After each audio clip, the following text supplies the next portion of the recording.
Friends नमस्कार, मैं हूँ Drishti Jain and I welcome you to Ghatna Sutra. आज हम करेंगे 13 अगस्त 2025 के prelims as well as mains के इंपॉर्टेंट करंट अफेयर्स के क्वेश्चन। तो first is Vishnugad Pipalkoti hydroelectric project is located in which state. ये हमने कल भी किया था, आप सभी को याद होगा। तो the options are Orissa, Uttarakhand, Himachal Pradesh और मध्य प्रदेश। तो करेक्ट आंसर क्या है? उत्तराखंड। तो उत्तराखंड में अलकनंदा रिवर पे जो अभी फ्लैश फ्लड्स आए हैं ना, उसके कारण ये न्यूज़ में है। तो अलकनंदा रिवर पे लोकेटेड है विष्णुगढ़ पिपालकोटी HEP। ठीक है।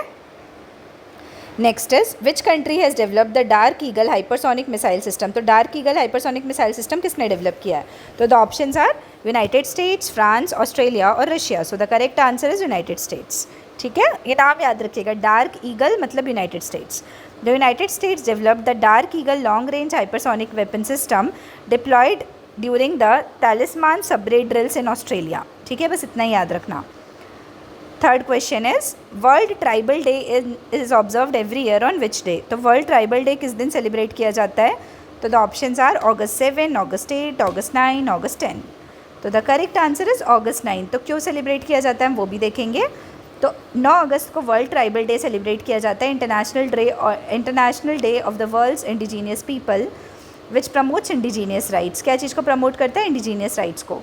2025 की थीम क्या है? Indigenous people and artificial intelligence, defending rights, shaping future. ठीक है। Next is notary portal. ये भी हमने कल पढ़ा था। नोटरी पोर्टल किसने लॉन्च किया है? तो the options are ministry of law and justice, ministry of finance, ministry of commerce and industry and ministry of tribal affairs. So the correct answer is ministry of law and justice. ठीक है। और ये नोटरीज act 1952 के अंदर नोटरीज portal आया है।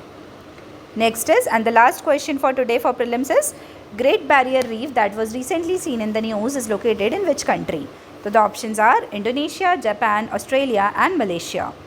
But the correct answer is Australia. Great Barrier Reef कहाँ पे है? ऑस्ट्रेलिया में है और ये 2000 किलोमीटर लंबी है। ठीक है, तो आई होप प्रीलिम्स वाला पार्ट क्लियर है। अब हम मेंस के 2 इंपॉर्टेंट क्वेश्चन करेंगे। पहले मेंस के क्वेश्चन को समझेंगे, फिर आंसर देखेंगे। तो first is evaluate integrating India's fragmented welfare schemes to improve fiscal efficiency, citizens access, transparency and delivery outcomes। ठीक है, तो हमको क्या करना है? इंडिया का जो फ्रेगमेंटेड वेलफेयर स्कीम्स है उसके हिसाब से इवेल्यूएट करना है चीज़ों को, जिससे कि इम्प्रूव हो सके physical efficiency, citizens access, transparency और डिलीवरी आउटकम्स। ठीक है, अब आते हैं अपन आंसर में।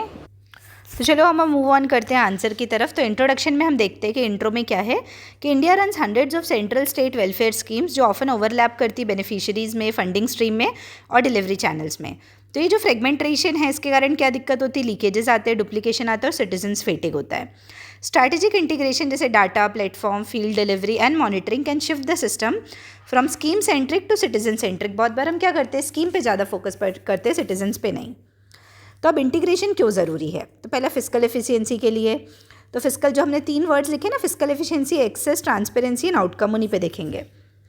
तो फिजिकल एफिशिएंसी तो कंसोलिडेशन रिड्यूस करेगा एडमिनिस्ट्रेटिव डुप्लीकेशन को, बल्क प्रोक्योरमेंट इनएफिशिएंसीज को और पैरेलल आईटी सिस्टम्स को।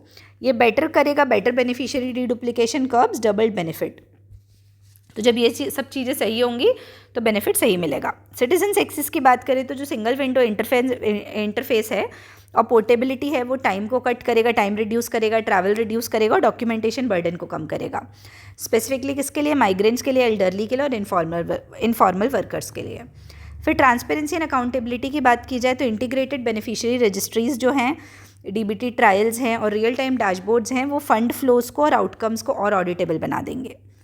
फिर डिलीवरी आउटकम्स की बात की जाए तो converging entitlements across nutrition, health, livelihood addresses, multi dimensional deprivation जैसे PDS, पोषण, आयुष्मान भारत, जन औषधि योजना और स्किलिंग। ठीक है, अब कैसे इंटीग्रेट करना है? What to integrate?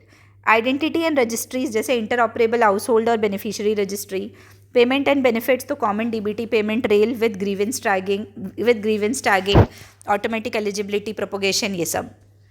फिर फ्रंट एंड एक्सेस जैसे omni channel delivery, mobile app के थ्रू, CSC के थ्रू, पंचायत और अर्बन लोकल बॉडीज़ में। मॉनिटरिंग और इवैल्यूएशन में यूनिफाइड MIS लिंकिंग करेंगे इनपुट, आउटपुट और आउटकम्स को। फिर एनेबलर्स और सेफगार्ड्स क्या है इसमें? जैसे फेडरल कन्वर्जेंस कॉम्पैक्ट्स, तो सेंटर स्टेट MOU साइन करेंगे, अलाइन करेंगे एलिजिबिलिटी के लिए, KYC नॉर्म्स रहेंगे और सर्विस स्टैंडर्ड्स को सेट करेंगे। डाटा गवर्नेंस स्ट्रीमलाइन करेंगे, इंक्लूजन गार्ड रेल्स बनाएंगे जिससे जो डिजिटली एक्सक्लूड है उनको हम इंक्लूड कर सकें। कैपेसिटी और चेंज मैनेजमेंट का सिस्टम लाएंगे आशा वर्कर्स के थ्रू, आंगनवाड़ी के थ्रू, CSCs के थ्रू। अब हम इसमें और क्या कर सकते हैं, तो हम नेशनल सोशल रजिस्ट्री 2.0 बना सकते हैं जो डुप्लीकेशन ना हो, जिसमें वन स्टॉप वेलफेयर स्टैक बना सकते हैं, पोर्टेबिलिटी ला सकते हैं जो एक डिफ़ॉल्ट मैकेनिज्म होगा, आउटकम लिंक्ड बजटिंग करेंगे जिसमें एक वेरीफाइबल आउटकम्स के हिसाब से बजटिंग होगी, स्ट्रॉन्ग ऑडिट और ट्रांसपेरेंसी लाएंगे स्कीम वाइज डैशबोर्ड्स के थ्रू, और इंक्लूजन और लास्ट माइल एश्योरेंस करेंगे प्राइवेसी एंड सिक्योरिटी के साथ।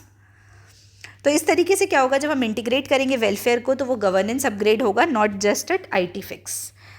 तो प्रोटेक्शन लाएगा और ये इंक्लूजन लाएगा और ज़्यादा सोसाइटी में, और लोगों के राइट्स को इंश्योर करेगा। ठीक है, आई होप ये क्लियर है। अब नेक्स्ट क्वेश्चन क्या है, एसेस करना है WTO की इफेक्टिवनेस को अगेंस्ट प्रोटेक्शनिज्म। तो ये फर्स्ट पार्ट हुआ कि WTO की इफेक्टिवनेस को एसेस करो। दूसरा है एनालाइज, और उसी में क्या कि analysing India's dispute settlement record, और सजेस्ट करना है गवर्नेंस क्रेडिबिलिटी रिफॉर्म्स की क्या रिफॉर्म्स हो सकते हैं। तो हम स्टार्ट किससे करेंगे, WTO से। तो WTO का जो रूल्स बेस्ड सिस्टम है, आंसर में देखिए, वो डिज़ाइन किया गया था प्रोटेक्शनिज्म को डिटर करने के लिए बाइंडिंग एग्रीमेंट्स के थ्रू, और ये एनफोर्सेबल है डिस्प्यूट सेटलमेंट मैकेनिज्म के द्वारा। अब क्या है, लेकिन अपीलिएट बॉडी जो है ना इसकी 2019 से फंक्शन नहीं कर रही है, तो उसके कारण बहुत सारे दिक्कत आ रहे हैं।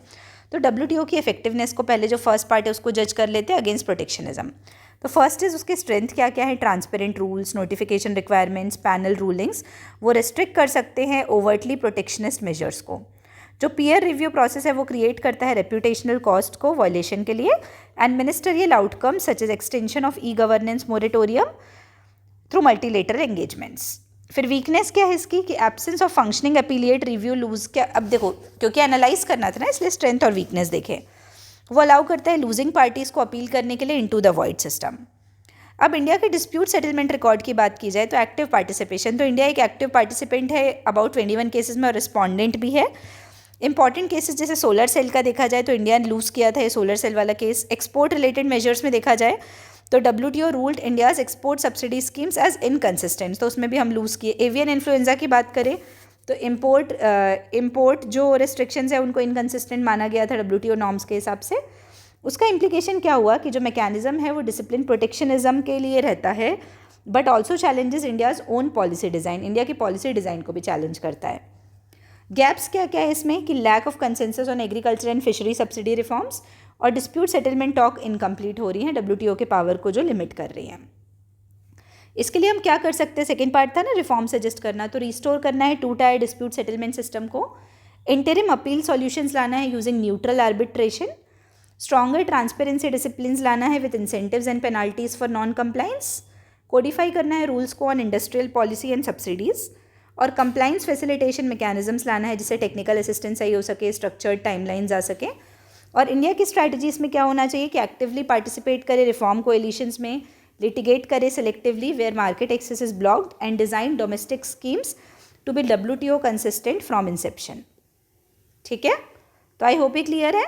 अब अपन आते हैं कंक्लूजन में। WTO continues to provide a platform to curb protectionism through its weakened enforcement capacity, और वो लिमिट करता है उसके डिटरेंस को। तो जो इंडिया का रिकॉर्ड है वो शो करता है कि system can open markets and protect domestic interest, but policy foresight भी होना चाहिए, तो वो हम डेवलप करेंगे। ठीक है, तो आई होप ये आंसर क्लियर है। अब अपन कल मिलेंगे 14 अगस्त के करंट अफेयर्स के साथ मॉर्निंग में। तब तक के लिए आप सभी को बहुत बहुत धन्यवाद and all the very best. Thank you.